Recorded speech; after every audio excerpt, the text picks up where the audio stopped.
Over the 65-year history of KOCO5, we've reported on a number of stories, the highest of highs and the lowest of lows. Voters were careful to warn people that dancing is against the law. But there are a few stories that captured our attention, captivated the nation, and in some ways changed who we are.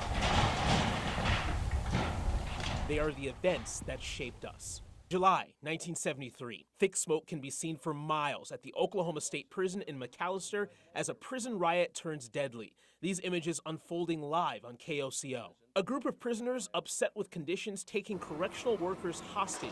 Within hours, a fire broke out in the building.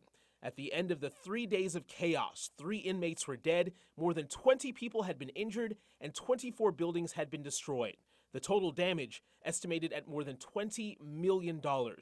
At the time, it was called the most destructive riot in an American prison. Moving on to 1982. No pushing, no shoving. Penn Square Bank in Oklahoma City was relatively unknown outside of the state, but it became the epicenter of a massive bank failure. Just a handful of customers allowed in at any time. The effects felt from coast to coast. Bracing for losses in the millions of dollars. It marked the beginning of the oil bust of the 1980s. The wait for many more customers goes on.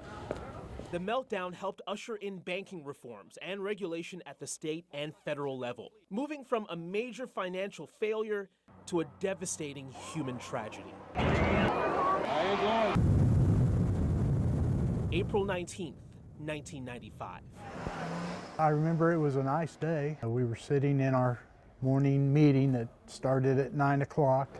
It sounded like something got dropped on the building. It was that loud. A bomb shakes the foundation of the Murrah building and changes Oklahoma forever. We had heard that it may be some sort of gas explosion. Information was crucial at that time because everybody in the city felt this blast. I think within a few minutes they could figure out that this was not just an ordinary natural gas explosion like they were saying. And KOCO photojournalists Mark Fricklin and Kyle Ham were among the first on scene. We got onto a building to try to get a vantage point, and that's when I first saw the front of the building, and I couldn't believe the destruction. the front of the building, which was mostly glass, was just gone. Jack, we're moving back as fast as we can. We've been ordered to move back. People in business suits, white shirts, just splattered with blood all over them. I don't remember a whole lot of stories before the bombing, just because it was all-consuming, and so many stories came out of that horrible day here in Oklahoma City, my hometown. The whole state took that personally. The whole state was devastated, angry, confused. It wasn't just an Oklahoma City thing, it was an Oklahoma thing. Former KOCO reporter Terry Watkins followed the case all the way through, from the moments after the bomb went off. The Oklahoma City Police Department is trying to gather lists of the injured. To the trial and conviction of Timothy McVeigh. Her reporting even resulted in getting a letter from McVeigh himself. Even McVeigh noticed Terry's work. It isn't a reporter seeking glory. It isn't anything beyond helping you to understand what this person was and maybe why in his mind he did it.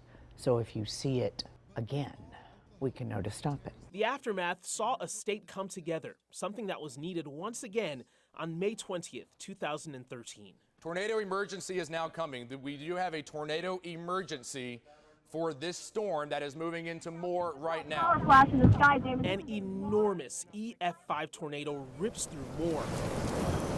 24 people were killed, including 7 children at Plaza Towers Elementary. More than 200 others were injured, and billions of dollars in damage were left behind. There is a tornado on the right-hand side of your television screen. Look how large that is. This is all on the west side of I-35. You are in the path of this tornado. As we have this large tornado on the ground.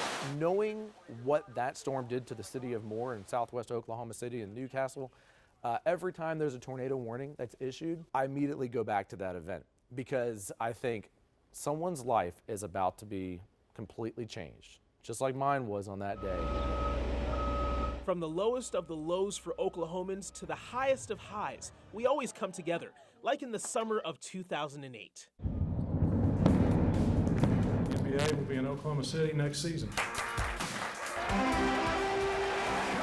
That's when professional basketball in Oklahoma City was born. I grew up in the state of Oklahoma, and it's either crimson for OU or orange for Oklahoma State. And so to have the Thunder here that everybody can rally around, and it's not just Oklahoma City, it's in Tulsa and everybody around the state. It's been a pretty cool thing to see. It turned us into a basketball town.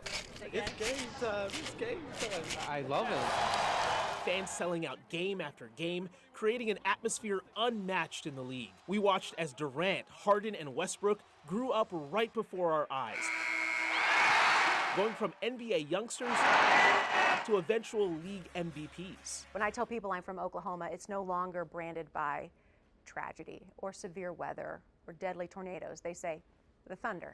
And when it comes to the events that shape us, the Thunder occupy a very unique space.